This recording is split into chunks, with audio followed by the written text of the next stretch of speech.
Question हम लोग देखते हैं, उसमें क्या देखेंगे, effect of charging on the mass of body. Body के मास पर उसका चार्ज का क्या प्रभाव पड़ता है, मतलब जब बॉडी चार्ज होता है तो उसका मास कैसे प्रभावित होता है, ये ऑब्जेक्टिव में कभी कभी क्वेश्चन देता है। तो सिंपल बात, मान लेते हैं ये पॉजिटिवली चार्ज है, तो बताइए पॉजिटिवली चार्ज रहेगा तो इसमें क्या होगा, कुछ इलेक्ट्रॉन जो इससे बाहर निकल जाएंगे, और जब इलेक्ट्रॉन बाहर निकलेंगे तो वो अपना मास लेकर के ही चले जाएंगे। इसका मतलब पॉजिटिवली चार्ज और मास क्या होगा, घट जाएगा।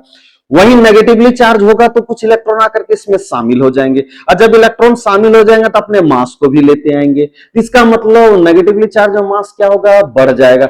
आइए देखते हैं सेंटेंस के माध्यम से। When a body is positively charge, जब एक बॉडी पॉजिटिवली चार्ज होता है, इट्स मास पार्शियली और स्लाइटली डिक्रीजेज, इसका मास जो होता है वो घटता है। किसके वजह से, due to loss of some electron. देखिए 3 गो वर्ड देखेंगे, याद हो जाएगा। पॉजिटिवली चार्ज होगा, मास डिक्रीज करेगा। क्यों डिक्रीज करेगा, क्योंकि कुछ इलेक्ट्रॉन का ह्रास हो चुका है, लॉस हो चुका है। वहीं व्हेन ये बॉडी इज नेगेटिवली चार्ज, जब एक बॉडी नेगेटिवली चार्ज होता है, इट्स मास पार्शियली और स्लाइटली इंक्रीजेज, इसका मास क्या होता है कि इसका मास जो होता है वो बढ़ जाता है। क्यों बढ़ता है, due to gain of some electron, क्योंकि कुछ इलेक्ट्रॉन क्या होता है आके इसमें शामिल हो जाता है, मतलब गेन कर लेता है। ये तो क्लियर हो गया, ये स्पष्ट हो गया होगा आपका कि यदि ऐसा क्वेश्चन पूछता है तो बड़ा आसानी से आप जवाब दे सकते हैं। चाहे वो लिखे कि व्हेन ये body becomes positively charge then its mass क्या हो जाएगा, डिक्रीजेज।